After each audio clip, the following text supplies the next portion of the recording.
walking the wrong direction with the wheelbarrows. I was supposed to be going back towards Bluebeard, but I went to Peter Pumpkin Eater first. So I grabbed his pumpkins because I wanted pumpkins. Why does he eat them? But so put them all in the wheelbarrows, dragged them all to the Guatemalan children mass grave in the well, put them in the pumpkins, and brought them back to Peter Pumpkin Eater. But the problem was, when I got there, Peter was standing there, wondering what I was doing with all these pumpkins. And I said, gosh, I noticed that some of them had what looked like bite marks. And I thought that you would appreciate brand new, freshly washed pumpkins. So that's what I'm bringing you in all these barrows. Don't mind the fact that they're super heavy. So I start to lift the pumpkin, and the heavens opened up and cracked open, and I heard the voice of son of a bitch. Oh, and that is what he said. Are we okay? No. Get the Xbox. Get the computer.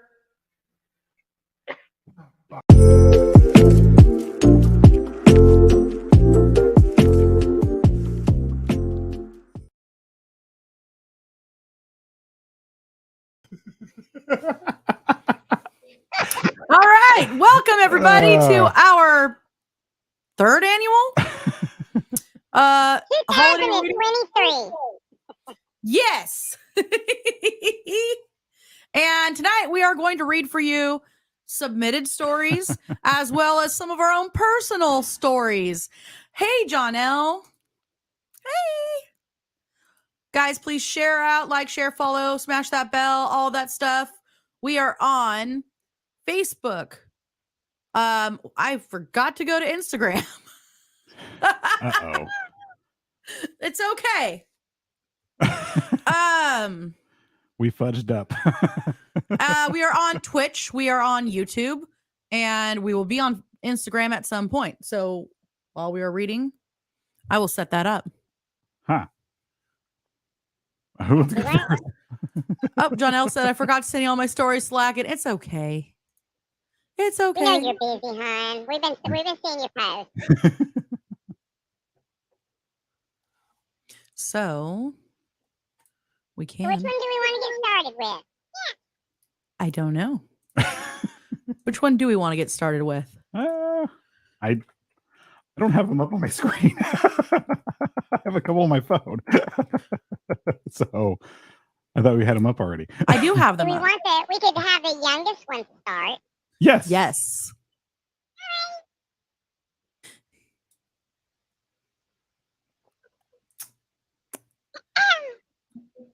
This one is called A Cantacular Christmas. Once upon a time in a small town nestled amid snow-capped mountains, a peculiar and malevolent flying can lurked in the icy sky.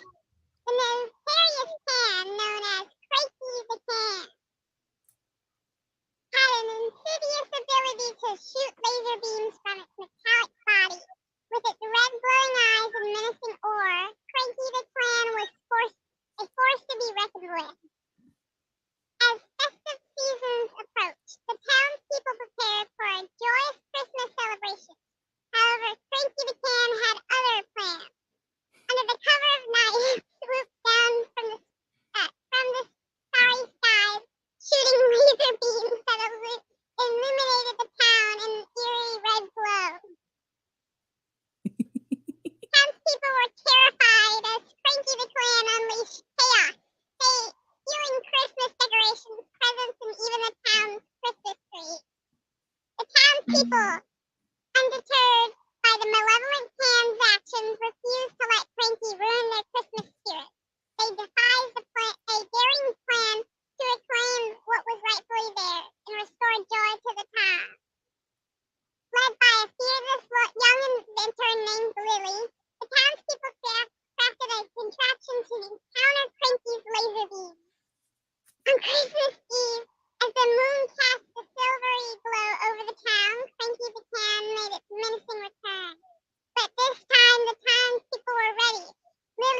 extra ingenious invention, a device that emitted a dazzling ray of multicolored light. As Cranky attempted to shoot its laser beams, the lights intercepted the beams, creating a mesmerizing spectacle that illuminated the light sky.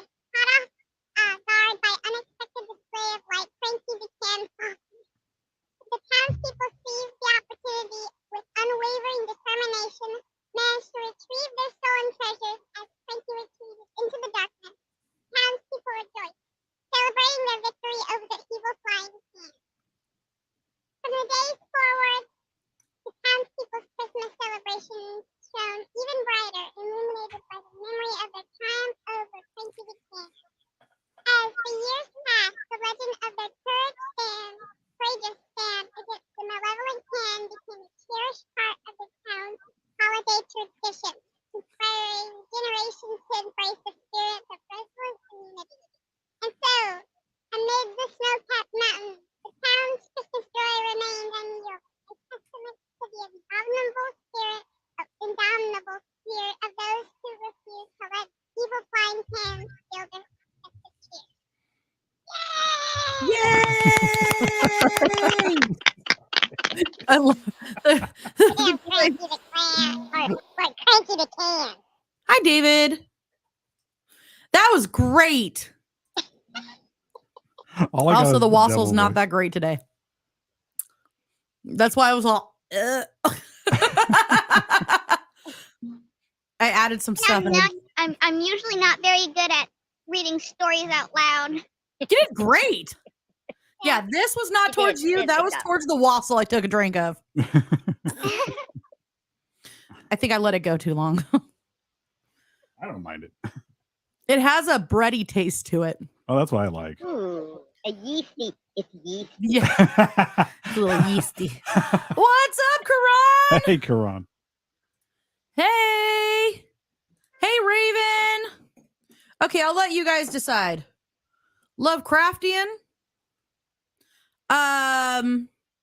Flying spaghetti monster? Or Norse Yuletide? Ooh. Norse Yuletide sounds Spaghetti nice. monster sounds pretty interesting. Which one? Spaghetti monster. Oh, we got to go spaghetti monster. Spaghetti monster it is. All right. Then we'll go Norse at some point. The second okay, we got another for flying spaghetti monster. All right. Hey, Kisa. Hey, Kisa. The Viking one. We will do the Viking one too. We will. I do promise. All right, let's find flying spaghetti monster. To be fair, I don't think I've read this one all the way through. At least not out loud. It may turn into abrupt chaos. Who knows? There's spaghetti. And of course, the Sicilian would definitely come up with spaghetti one. Okay, once upon a time in a land not so far away, there lived a peculiar deity known as the Flying Spaghetti Monster. Hey, it's a flying spaghetti monster. He's coming against us. This whimsical creature was made entirely of spaghetti and meatballs and had a pair of meatball eyes that twinkled with mischief. Did it have mozzarella? Yes.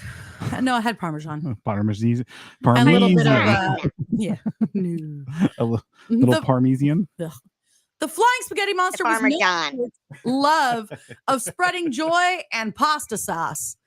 And it had a habit of flying around in a colander, much like Santa Claus in his sleigh. It was the night before Christmas, and the Flying Spaghetti Monster was feeling particularly mischievous. And it had grown tired of the same old routine and decided to shake things up a bit. So it put on a red hat with a white pom-pom, fashioned a beard out of linguine, and climbed into its trusty colander sleigh pulled by 8 flying meatballs. As the Flying Spaghetti Monster soared through the night sky, it sprinkled Parmesan cheese and marinara sauce over the rooftops, much to the surprise of the unsuspecting inhabitants below. Children peeked out their windows. You're right. It's going to smell like feet. Children peeked out their windows, eyes wide with wonder, as they caught sight of the noodly appendages and meatball eyes peering down at them. That is nightmare fuel. The flying spaghetti monster chuckled to itself, feeling quite pleased with its festive prank. It flew over villages and towns, leaving a trail of pasta sauce in its wake. The people below could hardly believe their eyes as they witnessed the unusual sight of a colander sleigh pulling a deity made of spaghetti and meatballs. Unusual, more like terrifying. Right? Meanwhile, at the North Pole, Santa Claus was scratching his head in confusion. He had received numerous reports of a mysterious flying creature causing a ruckus and leaving behind a trail of Italian cuisine. And I thought you were going to say he was scratching his meatballs. Is the flying spaghetti monster going to fight the flying pizza monster soon or something? No, Mrs. Claus, ever the voice of reason, suggested that it might be the work of the notorious flying spaghetti monster. Santa Claus and the flying spaghetti monster had a long-standing friendly rivalry when it came to spreading holiday cheer. Santa was known for his traditional approach with his reindeer and magical sleigh, while the flying spaghetti monster preferred more saucy methods. Huh. Determined to put an end to the noodle-fueled chaos, What? Santa Claus set out in his sleigh, pulled by his trusty reindeer, to catch up with his mischievous counterpart. He found the flying spaghetti monster joyfully tossing spaghetti strands and meatballs to the cheering crowds below. "Hey there, old friend," Santa called out as he pulled alongside the colander sleigh. "What's with the pasta party?" The flying spaghetti monster grinned mischievously. "Just thought I'd add a little Italian flavor to the holiday season, Santa. Ho, ho, ho. Or should I say, ha, ha, ha." Santa chuckled and shook his head. "You always know how to keep things interesting, my friend, but I think it's time we cleaned up this mess before the whole world turns into a giant pasta dish." Together, Santa Claus and the flying spaghetti monster worked to gather up the pasta and pasta sauce, turning the cleanup into a festive game. They laughed and joked as they tidied up the streets, leaving behind a trail of laughter and holiday spirit. As the sun began to rise on Christmas morning, the two holiday icons bid each other farewell, each returning to their own unique ways of spreading joy. The flying spaghetti monster soared back to his secret pasta dimension, leaving behind a sky filled with twinkling marinara stars. And so the people of the world awoke to find the most peculiar Christmas miracle of all: a holiday season sprinkled with a dash of humor, a sprinkle of marinara, and a whole lot of festive fun. The end. That was I like the flying spaghetti monster. That was a good one. That was silly. I feel so bad for anyone who just like cleaned their gutters or something. They're like, "What is this?" Does in the sequel, the Santa like team up with Krampus to fight the spaghetti monster? He should. 'Cause that would be awesome. I'll eat him. Like they just put away their differences. You had me at spaghetti with meatballs. Let me get a plate. Hi, Calvin. I can't talk to her. That was great. I got to get back to work. Have a good night. Good night. Stay safe. Have fun. I'm glad you got to come into that one. Spaghetti monsters. You never know. Just 2 more days and he'll arrive. Which one? We don't know. Mom, why is there so much spaghetti everywhere? Where's the presents? He stole the presents. Those are the presents, my dear. Wouldn't this flying spaghetti monster actually show up like on the 23rd? Because the 24th is the Feast of the Seven Fish. Oh, that's when they have the Geppetto feed and all that stuff, right? Where they bring all the seafood together into a stew. Unless you're Italian spaghetti.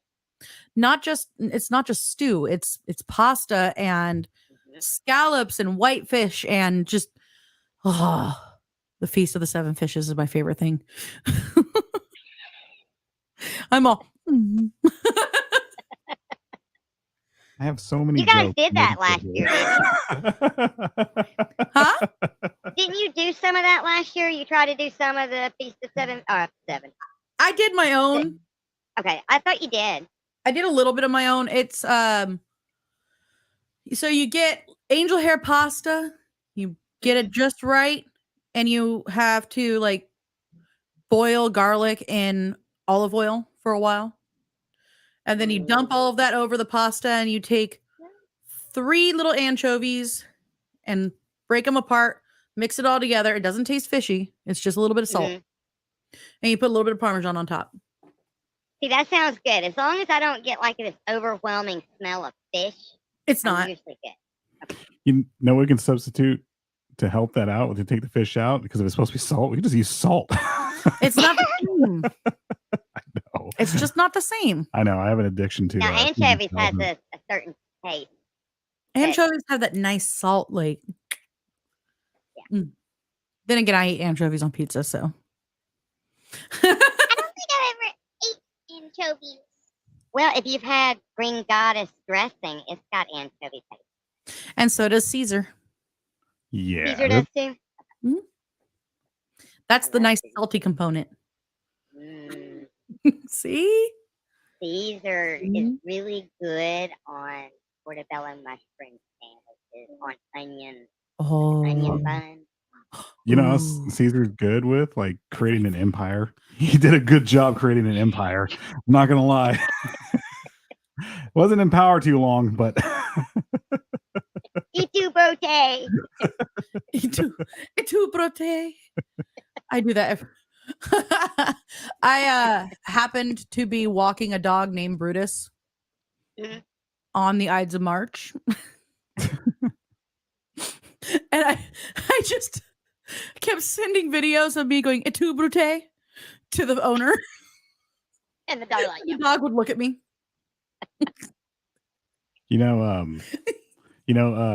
Caesar, he had a grandson that had dwarfism, and the mother named him Little Caesar. Yeah, they came from Michigan. They lived in Michigan. I'm just cracking myself up. Yes. Okay, so you want to hear now that we're like going down a rabbit hole, and we'll get back to the stories here in just a minute. So I was watching this short on YouTube, and what do you think? And some of you guys may have seen this, but what do you think is the fastest man-made item that we have ever made? The Hadron Collider. Nope. Quick, like the fastest made or the fastest Like moving? the fastest moving. Oh, I don't know. It wouldn't be the particle collider? Nope. What is it? Oh no, because it's that's moving like atoms and stuff like that. Never mind. That's different. I mean, it does go fast, but no. Does anybody in the comments want to take a guess? I bet nobody, unless you've seen this short, will know. I don't know. A treadmill? A treadmill? No, not a treadmill. That's a fast treadmill. I'm just seeing an image of people at the gym going flying. You wouldn't see it go It's just flying. launching people. It's No guesses? I got no guesses. I got no guesses. Okay. All right. The fastest man-made item ever to exist is a manhole cover. What? How A so? manhole cover. So, in the 1950s, Oh, when I they know were what you're talking about. doing the nuclear testing underground, the area that they were doing this testing at had literally, I guess, because it was part of an old military base or wherever it was that they were doing it, a manhole cover over one of the areas where they unleashed these atomic bombs. And the blast from the atomic bomb literally sent that manhole cover into space, traveling at 150,000 miles an hour. And it is still orbiting around our planet, a manhole cover. You know there's going to be a freak accident soon Nevada? where that manhole cover does collide with like the International Space Station or something. They'll be looking out the window going, Go by what and is then that? And you get, looking out the window, you're like, just, it wouldn't just be like it slowly says going by. sewer. You're like, I know, right? Could you imagine that collision? The space station is traveling like what 1,500 miles an hour, and then if that's still traveling really fast, I mean, it's no friction. Yeah. Oh, that'd be you would see it in the night sky. Yeah. We probably I mean, do. like I wonder if astrologists see that. Like, oh, what is that bright, kind of weird light? Oh, that's just the manhole cover. Houston, I see a flying manhole cover. And Keisha says, if you've had wash your sister sauce, she said Worcestershire, but I call it wash your sister sauce. Worcestershire? Worcestershire sauce. You've eaten anchovies. Oh, I forgot to tell her I got a lemon shanty box. I like giving stuff out on the 21st. So I missed it. So I gave him something today. I got the Hellraiser box. What's it called again? I keep The messing. Lemershons. The Lemershon box. I The Lemershon configuration. I sent Odd Mother a picture of it. I was like, look, I got the lemon shanty box. What's our next story? Well, do you want to do a scary one? Yes. Bless you, baby. We can either do this one and save like the submitted one till the end because it's a little long. Okay. Or we can do it. What do you guys want to do? Let's do a scary one. Or do you want to do yours? Yeah, mine's pretty long though, but we can do it. Okay. So it's called A Very Kemper Christmas.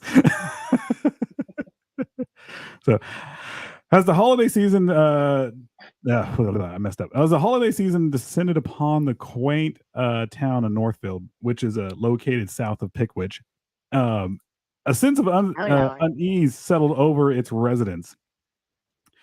It had been years since the last time Edmund Kemper had been seen, and many had thought him long gone, lost to the depths of madness and the abysmal darkness of the unknown. But on the fateful night of Christmas Eve, the townspeople would be reminded that some evils never truly fade. It began with a strange, eerie whispers in the dead of the night. The wind howled with a malevolent glee, carrying the sounds of unspeakable eldritch voices that seemed to come from all around. The townsfolk huddled in their homes, tried to ignore the ominous portents. I don't know. Anyway, ominous portents, but the whispers only grew louder, more insistent.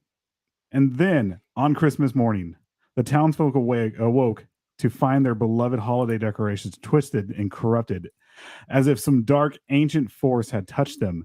The festival lights were now grotesque, pulsing with a sickly, otherworldly glow. The snow was tainted with an eerie, glimmering substance that seemed to writhe and squirm like living things. As the day wore on, the townsfolk began to disappear. One by one at first, it was thought that they had simply wandered off to enjoy the holiday, but as the hours passed and there was no sign of them, the truth became clear. Edmund Kemper had returned.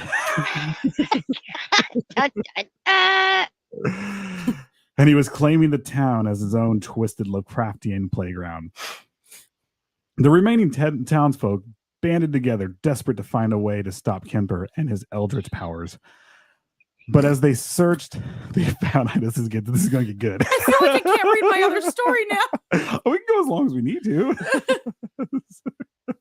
But as they searched, they found that the very fabric of reality seemed to be unraveling around them. The laws of physics and time were bent and twisted, and in the once familiar town of Northfield, just south of Pickwick, was now a surreal, nightmarish landscape of tentacled horrors, my Californian accent, sorry, horrors and eldritch abominations. I'm trying to figure out how did Kemper get like kidnapped by the elder god? There's a whole series here, ma'am. There's another part that I got to read later. It's never ending. I'm kidding. As the town, what did I say? Okay, abominations. Don't erase. No, hold on. Stop. Okay, hold on. So, woo! Everybody highlighted, and I almost hit backspace. That would have been it. The story's over. We're all And that's the end of the story. As the townfolk fought for their lives against Kemper's minions and the twisted otherworldly forces that had been summoned, they realized that the only way to defeat him was to confront the darkness within their own hearts. For Kemper was not just a monster, but a reflection of the evil that lay within each and every one of them. And so on that fateful Christmas night, the people of Northfield, just south of Pickwich, made a desperate final stand against the monstrous Edmund Kemper and the eldritch forces that he had unleashed upon their town. It was a battle that would push them to the very limits of their sanity and humanity. But in the end, it was the only way to reclaim their town, their lives, and their very souls. As the last of Kemper's minions were defeated, the townsfolk looked around at the ruined, twisted landscape that had once been their home. They knew that they could never Damn, go back Kemper. to their way. Dagnabbit. You dang old Kemper. We can't have anything nice. They knew that it could never go back to their way, to the way of things were before, that their lives would never be the same. But they also knew that they had found a strength and resilience within themselves that this is laughing at this that they never knew they had. And for that, they could be grateful, even in the face of such unspeakable horror. And so the people of Northfield, just south of Pickwich, rebuilt their own town piece by piece, drawing strength for the love and the bonds that they had forged in the faces of unspeakable evil. And though the memory of Edmund Kemper and the horrors that he had unleashed would never be forgotten, they knew that they would always stand together, united against the darkness that lurked just beyond the edge of their small, quiet town. Okay, I have questions. They So if Eldritch Horror Kemper showed up in Northfield, which is just south of Pickwich, and it's because of the inner darkness of the town, does that mean that everybody hated their mother? I think so. I guess so. Or they're at least, Or they had head-sized holes in their front yard? or they were just a little agitated that they had their mother. Just a little agitated. Could have been their mother's friend. Could have been.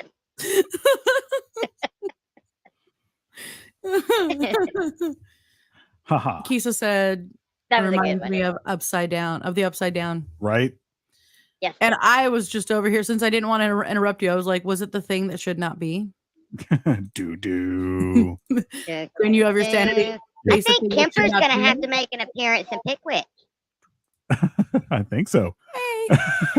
As you were reading that, my brain's like, do, do, do, do, do, do, do. Drain you of your sanity. Face the thing that should not be. It's so good. Of course, my brain always goes to the Symphony Metallica one. Oh, that's a good one. When he's all drain you of your sanity. That's a good. That was a good job on that one. That was a really I good like the Symphony version of it. Metallica stuff. So Yeah. there is a part 2 or a prequel to that. So Oh boy. it'll explain a lot. I didn't bring that up. No, that one's on my phone. That's the other one. That's just a funny one. Oh, okay. What do we want to Oh, the other one was a funny one. Haha. The last one. The last, right? Hold on. One sec. I got to put my hair up. You guys can continue. I just got to put my hair up. No. It's the All right, Christmas. well, I'm going to tell us Christmas every fair up. story. So everybody grab their blanket. This is old Okay. school. And this was submitted by us. Yay! Yay! It's called The Faceless Man. Ooh.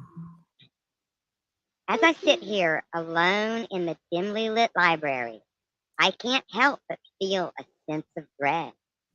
The shadows seem to twist and ride on the walls, like the tendrils of some malevolent entity reaching out to snuff out my life. The air is thick with the scent of decay and rot, and I feel something just outside my perception. I'm here to research the history of this old house. I can't shake the feeling that I am not alone and being watched by unseen eyes, and the Ooh. spirits of the dead are lingering just beyond my grasp. I look up from my book to see a figure standing in the doorway. He is a tall, gaunt figure, dressed in a black suit that seems to be draped on his skeletal frame like a shroud. My heart races as I realize that he is the same man who has been haunting my dreams for weeks. The one who has been beckoning me to come to this God-forsaken place. Who are you? I managed to stammer, my voice barely audible over the sound of my own heart pounding in my ears. The man does not respond.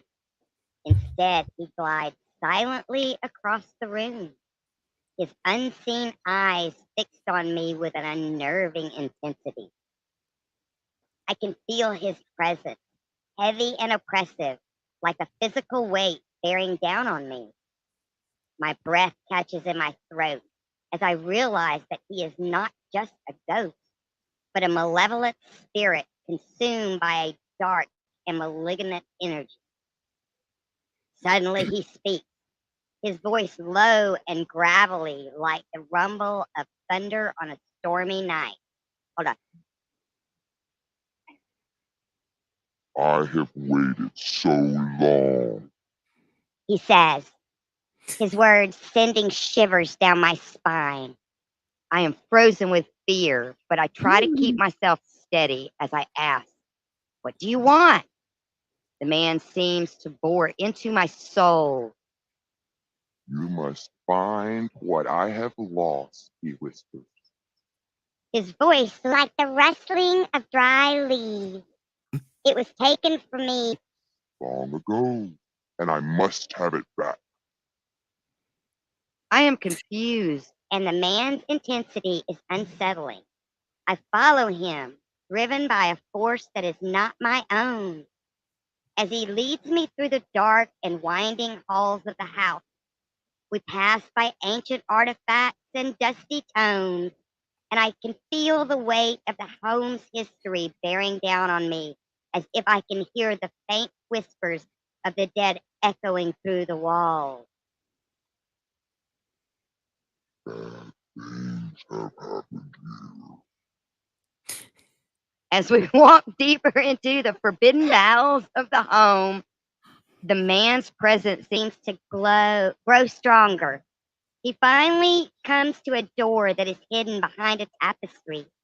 I pull it open, revealing a dimly lit chamber filled with strange and grotesque objects.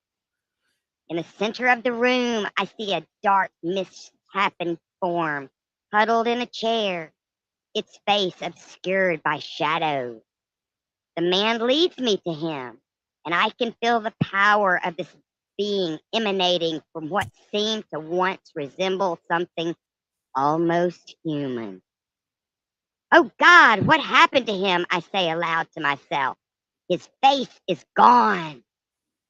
Just then, the corpse's cold, calculating eyes rolled forward in its head to look at me. I feel a chill running down my spine as I realize the true horror of my situation. It's a shame. You should have kept your face. He sneers. His voice like the hiss of a snake. Now it is mine forever.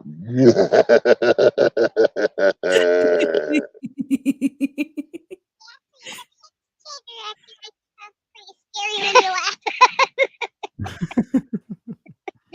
I love it. Again, I was commenting in the chat.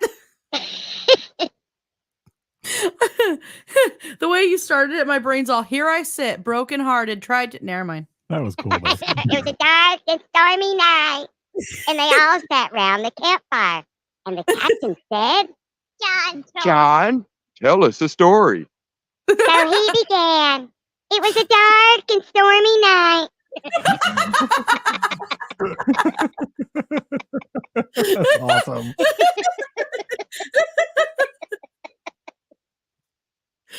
Okay, I got two.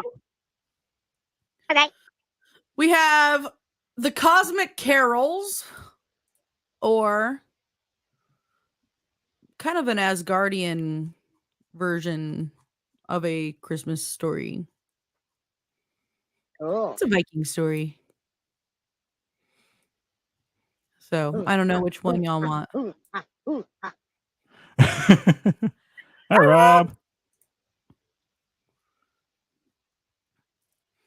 What do we want to hear? The Viking one would be cool. Viking? Yeah. Okay. Yeah. Because you're the only one that can pronounce those words. It just says Thor. Oh. The weird one just says Thor, but like written like it should be. I'm like trying to read the Saga of the Icelanders because you have to read it like the Swedish chef off them at the show. Like, I got a video to send you. It involves the Swedish chef. And the potato. Bork, bork. Bork, bork, bork. Bork, bork. Hey, honey, how was your day? I've been working all day long. I love Family Guy when they did spoof that. All right. So here we go. In the heart of Asgard, the realm of the mighty Norse gods, there lived a powerful but miserly deity. Mortals know him as Thor. Thor was renowned for his thunderous voice and his unrivaled strength, but his heart had grown as cold as the wintry winds that swept across the realms. Now, mind you, none of this is real, okay? Let's just say that. As Yuletide approached, the spirits of the gods gathered in the great halls of Asgard, reveling in the joyous festivities. But Thor, with a scowl on his face, hoarded his treasures, refusing to partake in the merriment and generosity that defined the Yuletide season. One icy Yuletide eve, as the halls of Asgard laid shrouded in darkness, a trio of mischievous spirits descended upon Thor's chambers. I think you guys know where this is going. did he eat a bit of bad potato? He might have. I think you guys know where this is going. He's gonna be visited by three Yep. what? Lokis. Three Lokis. Lokis. And one looks like an alligator. The first spirit, a jolly figure with a twinkle in his eye, was none other than Loki. Ho, ho, ho. I'm The Loki. trickster god. The second spirit, a solemn and ethereal presence, was Frigg, the goddess of wisdom and foresight. And the third spirit, a towering, enigmatic figure, was none other than the Allfather himself, Odin, the king of the Norse gods. Together, the spirits had come to teach Thor a lesson, to show him the error of his ways, and to guide him towards redemption. Because he totally needed that. As the clock struck midnight, the spirits whisked Thor away on a whirlwind journey through the realms, beginning with a visit to the humble abode of the mortal folk. First, they ventured to Midgard, the realm of the mortals, where they witnessed the struggles and joys of the humble villagers. They saw families sharing warmth and laughter. They observed acts of kindness and generosity that filled the hearts of the mortals with joy. Next, they traveled the icy plains of Jotunheim, the realm of the frost giants, where they encountered the harsh realities of those less fortunate. They witnessed the suffering of the downtrodden and the forgotten, and they saw the importance of compassion and empathy in a world plagued with darkness. Are they As we gonna do- go to the island of misfit toys? They should. They They really should. That'd be rad. As the spirits guided Thor through their otherworldly odyssey, they unveiled the forgotten tales of Yuletide past, present, and yet to come. They showed him the joyous celebrations of Yuletide in ages gone by, the struggles and triumphs of the present day, and the bleak future that awaited if he continued on his path of greed and selfishness. Thor's Scrooge. I want to see his What? heart grow 3 sizes. Throughout their journey, Thor was confronted with the follies of his ways, the missed opportunities for kindness, and the joy he had denied himself and others. He saw the impact of his actions on those around him and realized the emptiness that had consumed his once mighty heart. Finally, as the last light of dawn broke over the realms, the spirits returned Thor to his chambers in Asgard, where he stood humbled and transformed by the eye-opening journey. As he gazed upon the world with new eyes, he vowed to mend his ways and embrace the spirit of Yuletide. He found a newfound sense of purpose. Thor emerged from his chambers and joined the revelry in the halls of Asgard, sharing his treasures and spreading joy and goodwill to his fellow gods and goddesses. He bestowed gifts upon the mortals of Midgard, bringing warmth and wonder to their Yuletide celebrations, although that's usually his dad that does that. What kind of gift does Thor bring? I'm confused. Thunder. Thunder. He brings the thunder. He brings the thunder. As the Yuletide festivities. My brain's thunder. Ah.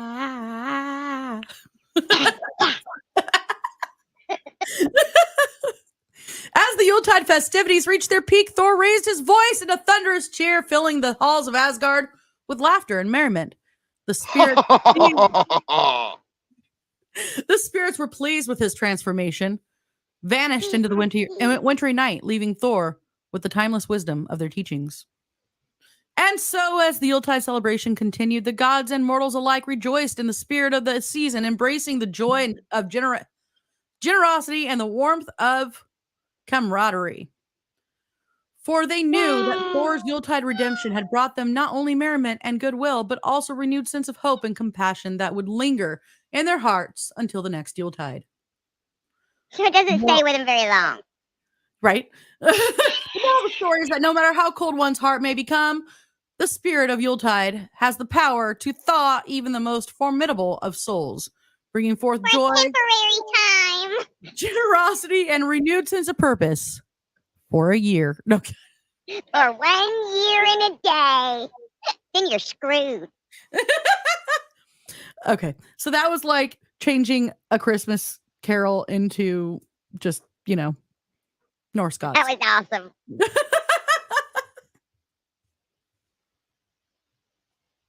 Sorry, Hi. I'm editing something real fast. Well, who's next? Well, do we want to get to the submitted one? It's a bit long, not terribly long, but it is a bit long. Okay. It's long, but not long, but long. Let's do it.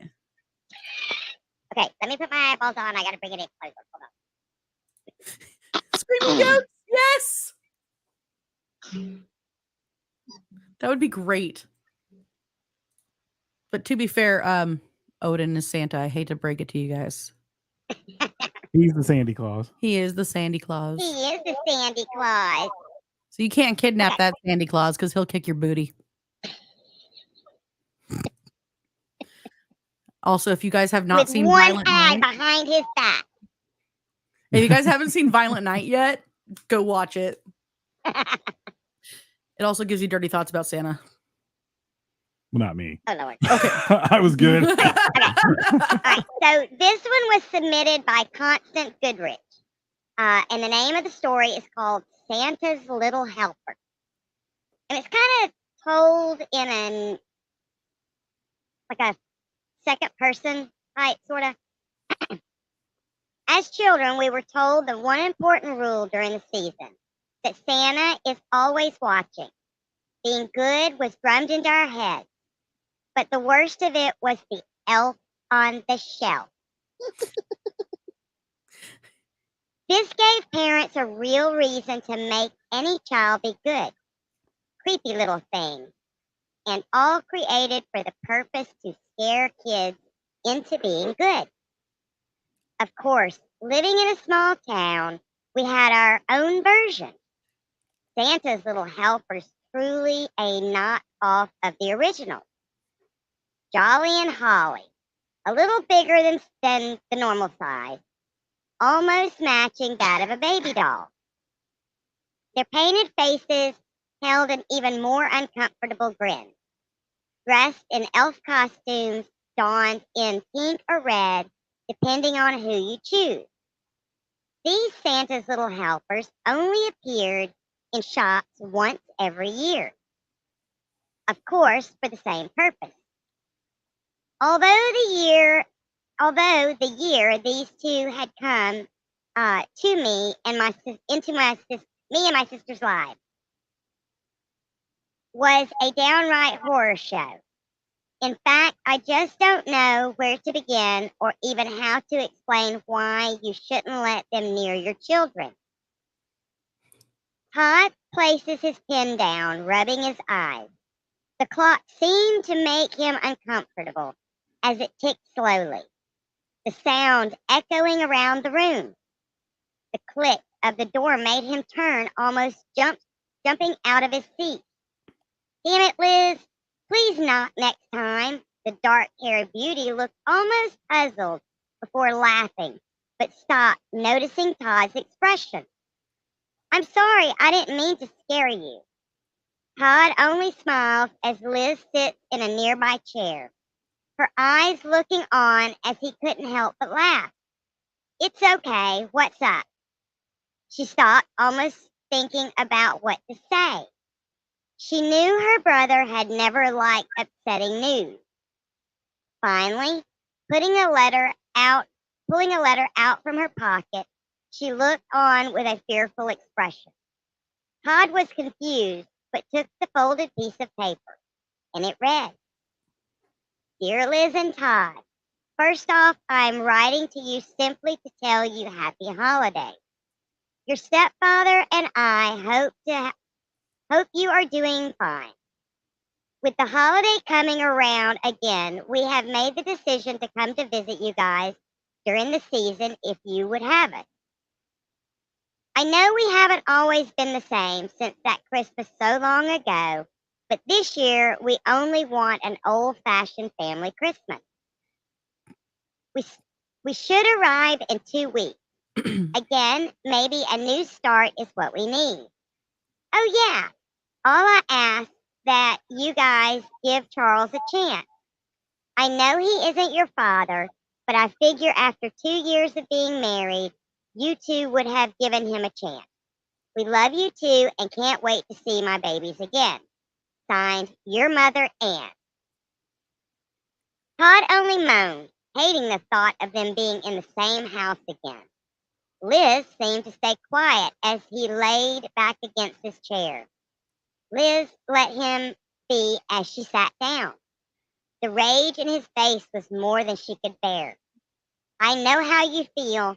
I didn't like the fact that they just up and invited themselves. Todd looked up, now seeing Liz's hateful expression. The two knew well that Christmas with their parents wasn't the best experience. In fact, since the death of their real father, things were never the same. He only smiled now as Liz looked confused, but Todd just turned back to his desk, getting a small red box. Well, I guess we only have one thing to do then. Make a break for it. Christmas vacation of our own. Liz didn't know rather laugh or to take him seriously. I wish that was possible. We don't have the money or the time to travel. Todd just laughed, knowing Liz was right. They would have to face their parents. Todd and Liz looked over the letter many times, hoping to have misread the words. But after the 6th time, an expression of sadness and anger had come over them. We don't even have a Christmas tree up yet. You know, they're going to hate what we did this year. Liz rolled her eyes between the Halloween and the Christmas they would keep up some of the Halloween stuff, just adding a small element of Christmas to the mix. Well, it's our house and we are adults. They can't say nothing about it. Wait, maybe they will leave if we do more Halloween items. Todd laughed that because his parents truly loved Christmas to an unhealthy level. In fact, the way they mixed horror and Christmas would drive them insane.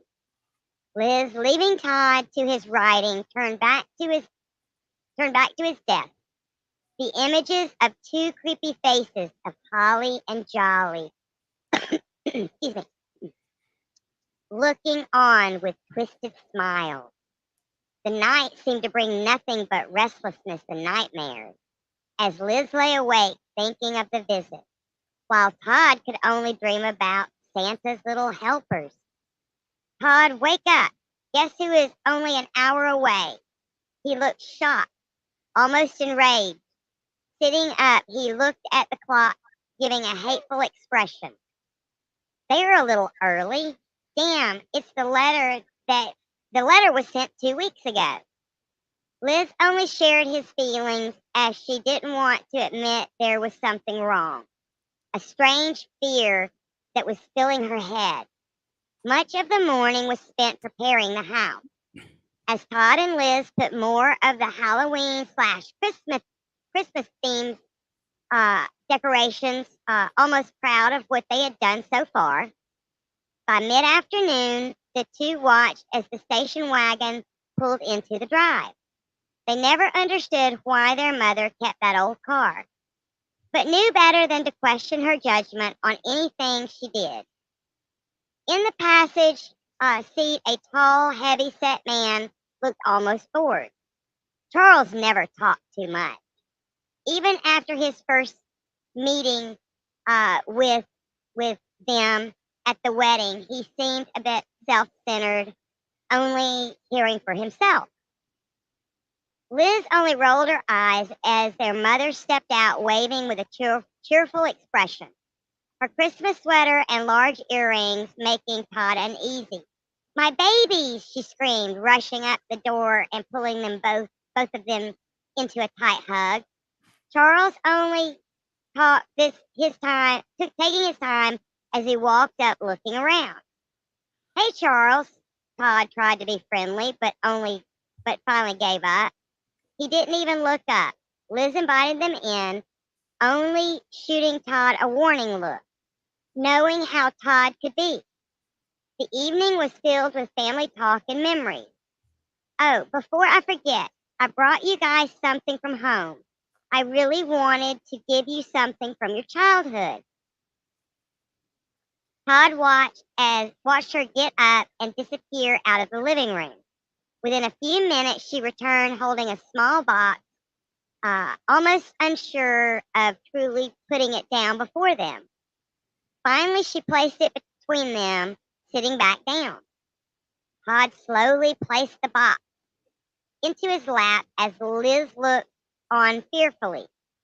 Opening the lid, and his eyes went wide. Holly and Jolly looked into his eyes. Masking his fear, he looked over to Liz. Her look of panic only confirmed she felt the same. I know how you guys love Holly and Jolly, so I want to make sure you had them. Charles only looked bored by everything, as their mother smiled, waiting for an answer. Oh, of course, thank you. We can't wait to put them out. Looking down at the medium-sized dolls, their lifeless eyes looking into his very soul. Todd must have looked at these two for a few minutes before reaching inside and grabbing them from the box. Do we really have to? Liz looked on as Todd placed them upon the table, only their mother seemed overjoyed by the display. Later into the evening, the family sat talking of fond memories. Only Todd seemed to have a lost look and looking back at the two elves. Don't worry, I have a plan. Liz rolled her eyes, told Todd never gave into their mother before, but now he was almost bowing to her. It wasn't the best of plans, but it was all he could think of. When the parents had left for the night, he turned smiling. Hand me those nightmares. Oh no, I'm not touching them. Todd only looked back before watching his sister back away. Finally grabbing the box, he walked close to the dolls, picking them up and placing them in the box. He quickly shut the lid. Now I can sleep. Liz almost looked happy knowing she could spend Christmas without seeing Holly and Jolly. That night was the start of something horrible. As Todd only tossed and turned, shocking awake, he only sits up, feeling the sweat roll down his face. Very funny, asshole. What are you talking about? Todd looked confused as Liz stood in his doorway, but followed her down into the living room. His eyes went wide as he noticed the box flip open. Where did you put them? Liz demanded. Todd only looked upset before looking to the fireplace. The two elves sat facing towards the tree, each one with care. I didn't do this. He almost seemed panicked. Liz only looked unsure what to think. Crap! Please tell me you're joking. Todd only shakes his head. The two looked worried as this had happened once before, knowing the events of that horrible Christmas. With Christmas just a few days away, they knew something very bad was coming. The sound of the doorbell made them jump. Whatever is going on, you know it can't be good, Liz nodded, heading to the door. As she greeted her mother's smile, good morning. Oh, how cute. Liz almost had forgotten Holly and Jolly, but watched as her mother stood by the fireplace, smiling at them. Yeah, we figured it wasn't Christmas without them, Todd says, only a forced smile on his face, before noticing Liz's cold eyes looking towards him. Goes with the odd mix you have. Charles seemed almost proud of his comment, leaving Todd bitter as he watched him sit down. Liz only kept her distance, looking away. Whatever the reason, Todd knew not to act on his actions of kicking Charles's butt. Why did you come in then? Liz was turned towards Charles. Her lips formed into an angry growl. The room became quiet as her mother looked shocked. Liz, don't worry. Let him think what he wants. Why? So he laid on his fat rear end and lived off Mom's income? Liz watched as Charles stood and stormed out of the house. I can't believe you two. It's Christmas. Todd only turned, staring down at his mother's upset expression. They watched as she raced to Charles' side. Well, that's not fun. Liz only shot him a look before storming off upstairs, the slam of the door echoing throughout the house. Naughty, naughty. Todd quickly turned as a ghostly voice only laughed, finally looking at Holly, who seemed to have turned towards him. Rushing from the room, Todd only heard giggling. His mother seemed only to be gone for a few minutes before the click of the door sounded. Look, Mom, we are only looking out for you. Her upset expression only melted into tears. You never wanted me to be happy. The words cut Todd deeply, watching her fall to her knees. Okay, promise. All I wanted was an old-fashioned Christmas. Finally standing, he watches her fade out of view, only to watch her car drive off into the snowy road. They're gone. Liz stood at the top of the stairs, only her cold expression staring him down. Todd looked away, forming an odd panic, only to look back towards the fireplace. Holly and Jolly both looked in his direction. Edging close to the box, he starts towards the two. Yeah, you're gone. Grabbing up the dolls, throwing them into the box and sealing it with tape, and headed up to the attic. The darkness made him uneasy, seeing the chest he pulled open plate and placing the box inside. Get out of there, little brat, Todd laughed before he locked the chest tight. Downstairs, Liz sat at the front of the television, looking through her phone. Where you been? Todd only smiled before sitting next to her. Let's just say our friends are locked up. Liz smiled, but only noticed Todd's worried expression. There was something he wasn't telling her. All that night, Todd tossed and turned, thinking of his mother's sad expression, only to hear a deep, dark voice. How could you act so cruel, Todd? She wanted your love, but your sister and you still are just as disrespectful. But that's okay, Todd. We're making sure he knows about your actions. Todd awoke with a cold sweat. He barely found the strength to sit up. For the next few days, Todd said nothing, only thinking back on the dark voice's words. With Christmas only 2 days away, maybe there was still time to make things right. By mid-afternoon, Todd phoned his mother.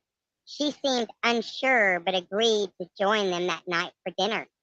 It was around 5 o'clock when Todd answered the door. Liz only walked off to see Charles, giving a hateful look as they entered. Hello, Mother.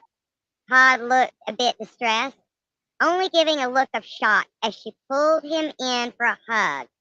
Dinner was nice for once. It really did feel like old times. Where's Holly and Jolly? Todd stopped but quickly smiled. He knew well what he was told about those dolls. They're possibly hiding somewhere. Her smile made him feel better. If it was the truth of the story, that is. Holly and Jolly watched during the season, moving around in order to keep an eye out for the family. They're locked. Liz almost finished, but stopped, seeing Todd giving her a look of anger before returning back to his plate. Only something deep down made him wonder. Had there been some truth to the lore behind those elves? Either way, he knew maybe there was still time, with his mother staying throughout till the new year. He could very well save him and his sister. Well, tomorrow is Christmas Eve. I hope you've been good. Liz only gave a cold stare towards Charles. Sure, you first, she whispered under her breath. As everyone retired to bed, only Todd seemed to sit in his office looking over the pages of his story. There had to be something to stop this madness. Todd awoke, his head spinning, only for a moment before heading to bed. The hallway was quiet, leaving an uneasy feeling, but it was the odd chill that lurked around him. My God, Todd. Liz stood over him now, her hands hanging over her face. Liz, oh God, what a nightmare. She only puzzled before he sat up, seeing the daylight shining through the window. Mom wants to go shopping. Get dressed. Her tone seemed off and left him alone, and he spent his time getting ready. He only hoped that the nightmare never came true. The afternoon was spent going to almost every store downtown. He didn't know she loved being out with her family. He did know that she loved being out with her family when she could. Only Liz seemed to hate the idea, watching Charles point at everything he liked, each hint making her mad. Into the late evening, Todd joined his family around the tree, his mother placing the presents under it, her humming making Todd remember Christmas Eve with his real father. I know I miss him as well. He also jumped, but noticed her weak smile. Now she knew that what he was feeling. Oh, Todd, you're right. Liz and Todd confused but looked up. His eyes widened as the two elves sat on the fireplace, but their smiles seemed even more twisted. Great, Todd. You said you locked them up, Liz whispered, the panic rising in her chest. He couldn't say anything. How they were out and looking at him gave him chills. Trying to drive back his fear, he spent the evening keeping a close eye, hoping someone had placed them there. Again, Todd awoke, covered in sweat. The odd noise was almost too much. Climbing out of his bed, slowly starting towards the hall. Checking down the stairs, 2 twisted smiles greeted him again. Speaking past his mind, he could hear 2 giggles. Liz, Mom, Charles, he whispered, trying not to be caught. Whatever had happened, it left him feeling crazy. It was too quiet that night. Heading back towards the stair, he stopped. Holly was missing, and Jolly was left on the fireplace. James. Liz's voice made him dash toward the stairs. She stood at the top half covered in the darkness. Only for a moment he called out until something fell down the stairs at his feet. Bending down, it was wet and warm. His eyes went wide as Liz's head lay in his hands. Todd, time for your present. The scream echoed through his room as the demon elf stood before him. He begged, but a tall figure caught his attention, dressed in a bloody red suit covered with dirty white lining. It gets a close, hot breath coming from his mouth. You didn't honor Christmas and made it worse for everyone else, so no presents will you receive. Todd tried to scream out, but faded as he was dragged out into the winter snow. The police filled the house as their mother cried and screamed. Liz's body lay in the hall and the head on the stairs. But where is my boy? She cried. The police stayed quiet before leading her to the couch. We found him frozen in the snow and ice. Their mother lost control, falling to her knees, crying out, while on the fireplace sat Santa's little helpers. The end. Nice. You need a drink of water? That reminded me. Yes, I do. Vice. Vice, hello. Hey, Vice. She's all, I smell. Now my voice is gone. Vice, like, I smell helium. It goes in and out. She's like, I wonder if you breathe the helium in through. I did not read it all the way. You might as well. You're already there. Through your booty button. Does your fart come out as high pitched squeaks? I think so. She said that. Let's try. And then we have 99 Luftballons. Thank you, my dear. Thank you. Hey, Vigo. Mm-hmm. All right. It reminds me of that movie Dolls Now. Yes, I said that. Yep. Yeah, it was reminding me of that one movie. Which terrified me as a kid, but like as an adult, I was like, what the heck was I afraid of? Yeah. Right. Yeah. But as a kid, that movie just traumatized me. You know, I can remember one that literally gave me nightmares, and it was an old black and white one. It was probably the first horror movie I ever saw, called The Spine Tingler. And this lady, like, her husband killed her she had a heart condition, and he scared her to death. And the fear went into her spine. And when they buried her, her spine came back and it would crawl around and kill people. I think I've seen that. It scared the living crap out of me when I was little. See what I mean? Like, there's these movies that are just like, when you were a kid and you're like, as an adult, you're like, what? I know, right? Well, Poltergeist was a scary one. Poltergeist was scary, especially that damn clown. Yeah. You want to read yours or Yeah. I got the prequel here to the prequel to the very How Ed Kemper came to town. yeah. Santa Kemper's coming to town? Ha I will bury your head in a hole. Oh, step, step, step. All right. So this is a 1 year prior in 1973, Christmas 1971. I'm sorry, Christmas 1971, a year prior. As Edmund Kemper drove through the back roads of Northfield, which is just south of Pickwich, he spotted a figure on the side of the road hitchhiking. Spotted a figure on the side of the road hitchhiking. Despite the danger that this could pose, Kemper felt drawn to the stranger, and so he pulled over to offer them a ride. As the hitchhiker climbed into the car, Kemper couldn't help but notice the eerie, otherworldly glow that seemed to emanate from their very being.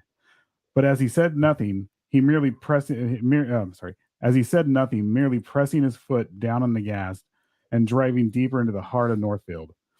The hitchhiker, which is south of Pickwich. My brain went deep in the heart of Northfield. The hitchhiker, for their part, seemed unnaturally calm, almost as if they already were one with the darkness that surrounded them. They gazed out at the twisted, glowing landscape with strange, unsettling intensity, as if they were seeing something that no human was meant to see.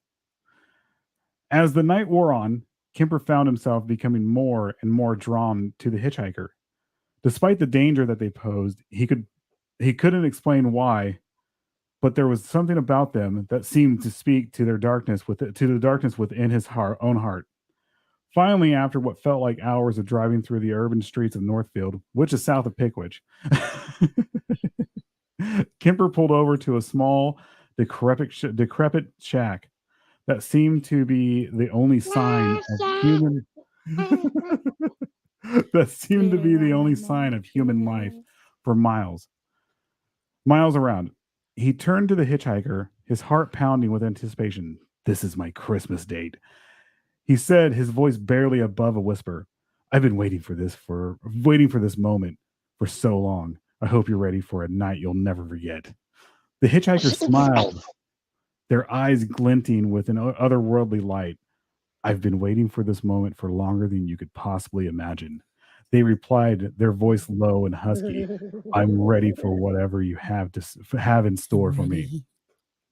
And with that, Kemper reached out and took the hitchhiker's hand, leading them into the twisted, glowing shack. The night wore on, and the sounds of their strange eldritch Christmas date echoed through the darkness, filling the hearts Does this involve tentacles? It sounds like it might. I don't know. Filling the hearts of those who heard them with a sense of unspeakable horror and cosmic dread. Nice. It was indescribable. I'm over here going unfathomable. To the brink of insanity.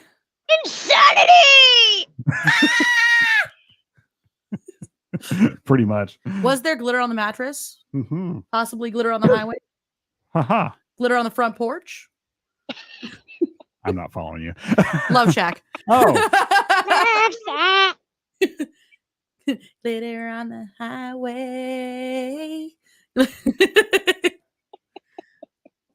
I have one more story if you guys don't. One more story. I couldn't come up with names, so I have really funny names in here. So in the quaint town of Arkham, nestled deep within the New England countryside, there was a sense of foreboding that hung in the frosty air. The townsfolk, though they tried to maintain a facade of Yuletide cheer, knew deep down. Oops, I got to move this over here. Woo! No, never mind. Computer crashes. Computer done. Knew deep down that something sinister lurked beneath the surface of their holiday festivities. Okay, It was- can I break in just real quick? Yeah. What? Oh my God! What? Okay, if you listen to Malevolent, you'll understand that. Arthur's always going, "Oh my God! What is it?" What is it? Anyway, go ahead. Piano playing starts, Now, I got Moonbone here, and if you don't stop, I'm gonna have to ask you to leave. I just wanted my friend back, John. I know. Yeah. John. Awful. Hi, Sven. Sven, hello. And a guten Tagen Christmas morning to you too. Guten Abend. Let's go back. It was on the eve of Christmas that the eldritch horror reared its ghastly head once more. The Eldritch Mansion, a decrepit and long abandoned manor on the outskirts of town, had been the subject of many chilling tales. Legend had it that the Eldritch family had dabbled in forbidden rituals, calling forth unspeakable entities from the void beyond. And now, as the snow fell gently on the town, the ancient horror stirred once more.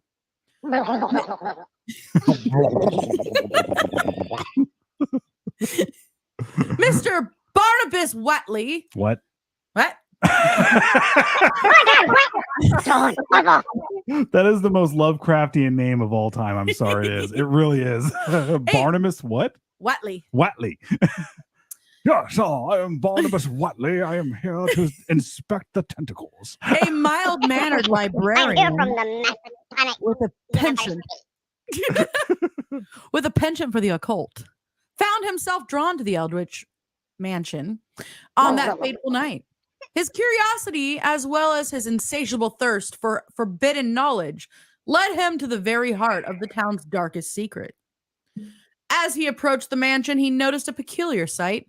A group of carolers, with their faces twisted into grimaces of terror, stood frozen in front of the mansion's imposing gates. Their voices, once raised in joyous song, now wavered with fear as they sang Jolly Tidings and Yuletide Cheer. The lyrics, once filled with festive spirit, now took on a macabre tone, as if the very essence of their joy had been tainted by the lurking horror. Probably tainted by... Never mind. I couldn't think of anything to say.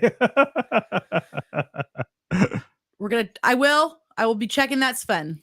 I will check that. Silent night, unholy night, all is eerie, all is fright. Their voices quivered. The melody warped into a twisted parody of a festive cheer, as if the very essence of their joy had been corrupted by the eldritch influence that permeated the air. Mr. Watley... Mr. Watley, undeterred by the ominous atmosphere, made his way through the creaking gates and into the mansion's shadowy interior. The air was thick with the scent of decay and ancient malevolence. And pipe smoke. I'm pretty sure he was a pipe. Corncob pipe. Corncob. With a button nose. Barnabas Whitley. Where's your Christmas tentacle, sir? With his cane in the air. As he ventured deeper into the dilapidated halls, he heard a muffled chant that seemed to emanate from the very walls themselves. The shadows danced eerily, casting grotesque shapes that seemed to move of their very own accord. I do say these shadows are moving on their very own accord. Suddenly, a grotesque figure materialized before him. Its form, an amalgamation of tentacles and eyes knew it. that seemed to defy all laws of nature. I shall pass these tentacles with an A. They shall be open for business. It was the Eldritch Horror, a being of unfathomable dread and cosmic malevolence. Its form undulated with a undulated, I should say, with a sickening rhythm, as if it existed in a state of perpetual flux, defying the constraints of the mortal world. This perpetual flux It's a booger. It's a booger. It's a Who booger. dares One of disturb the big brain boogers. The ones that come from deep up in there. Who dares disturb my slumber? The eldritch horror intoned. Its voice a cacophony of whispers Pick and me out of screams. your nose, damn it! Its voice a cacophony of whispers and screams that grated against Mr. Watley's very soul. Sir, I'm Barnabas Whatley, and I'm here to inspect your tentacles, okay? I seek knowledge, O ancient one, Mr. Watley replied, his voice trembling with a mixture of fear and excitement. I yearn to uncover the secrets of the universe and delve into the depths of forbidden lore. The eldritch horror regarded him with its unblinking eyes, its form pulsating with an unworldly energy. Very well, mortal. I shall grant you the knowledge you seek. I thought we were supposed But to at a be PG-13 price. tonight. I Okay? didn't say anything bad. I'm just kidding. With that, the eldritch horror imparted upon Mr. Watley the forbidden knowledge of the cosmos, filling his mind with eldritch truths Sorry, I can't. that no mortal was ever meant to comprehend. The librarian's sanity teetered on the brink of oblivion as he was inundated with the maddening revelations, his mind struggling to contain the sheer weight of cosmic horror. He learned of the cyclopean cities of madness, the gibbering horrors that lurked beyond the stars, and the forbidden secrets that lay at the heart of existence itself. You think he told him to stop their Mad, gathering? I tell you, mad. Madness! Meanwhile, back at the town of Arkham, the carolers continued their haunting song, unaware of the horrors that lurked just beyond their sight. Their voices took on an eerie quality, the lyrics warped into a twisted parody of festive cheer, and if the very essence of their joy had been corrupted. The townsfolk exchanged nervous glances, their forced smiles betraying the underlying dread that gripped their hearts.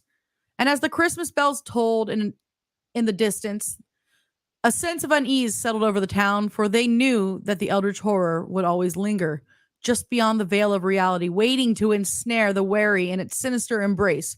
The townsfolk's attempt at merriment fell hollow, as if the very fabric of their celebration had been tainted by the eldritch horror that lurked in the shadows.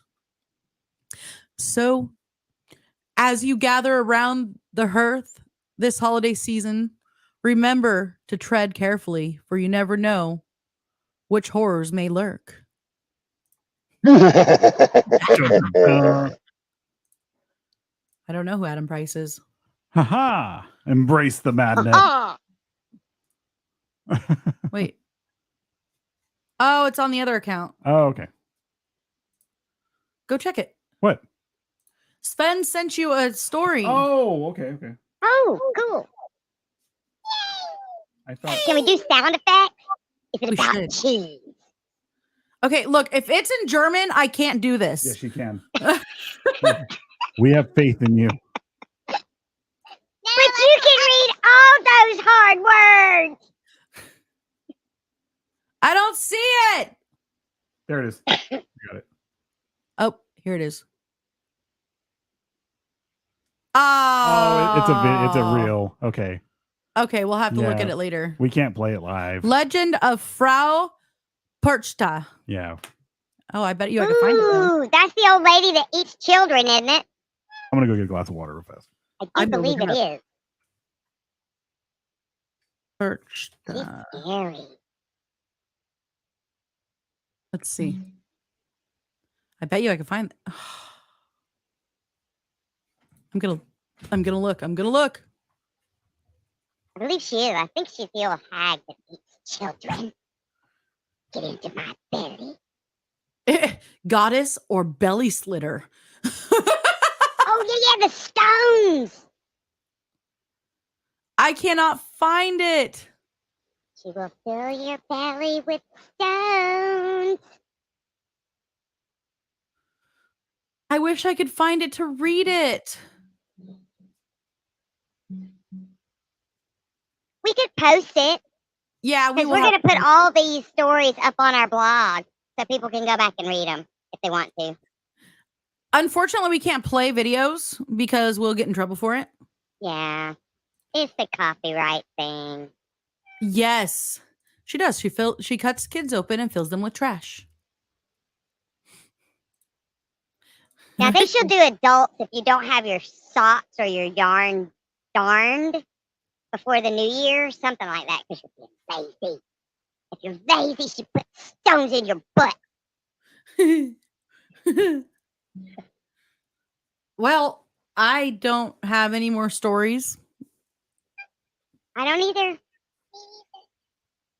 I don't know if we're gonna try to do another story and not knock things over on on electronics this year. And the powers came down. Oh shit! A booming voice. Ah, crap! Only nasty kids. Only mean kids. I don't know where he went. But yeah, I think that's what we Maybe got. Holly and Jolly got him.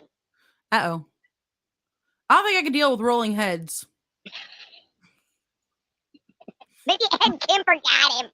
Well, are we going bowling or something?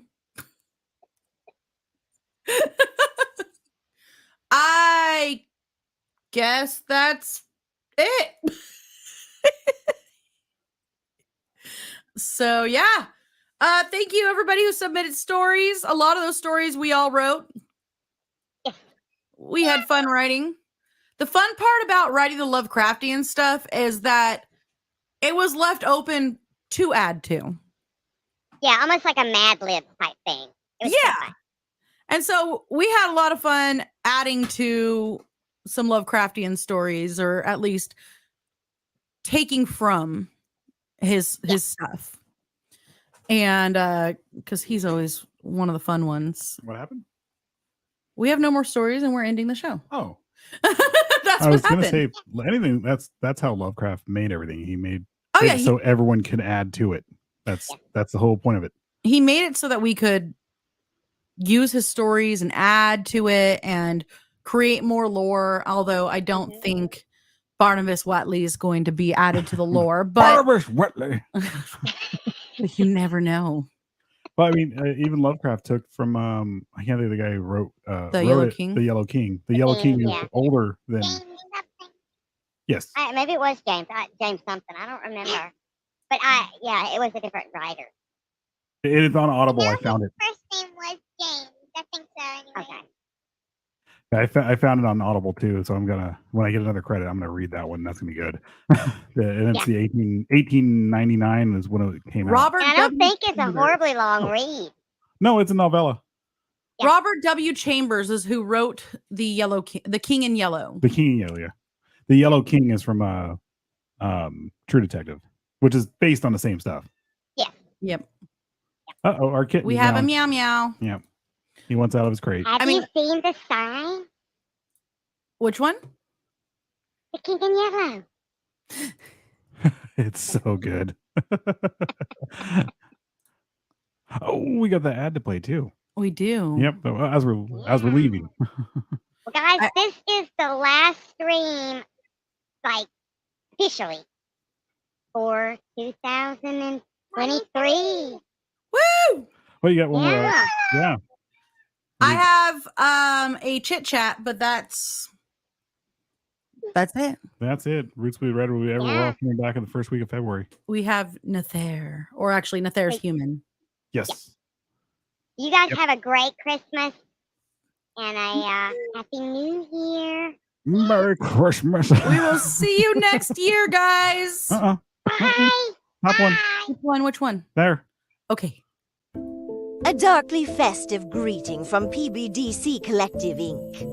Amidst the eldritch whispers of the winter winds and the unfathomable depths of the holiday season, the PBDC Collective Inc. extends its tentacles of seasonal cheer to you.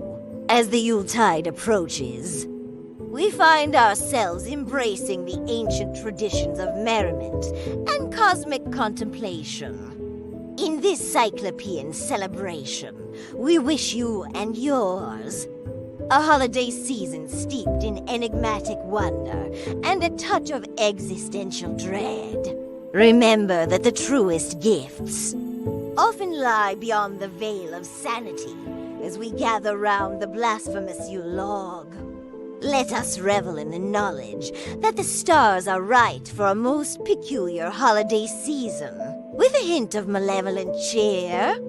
The PBDC Collective Inc. wishes you a merry madness and a dreadfully happy new year. Pungluin goanath thalhu early gonagalthayan. And happy holidays from all of us here at the PBDC Collective Inc.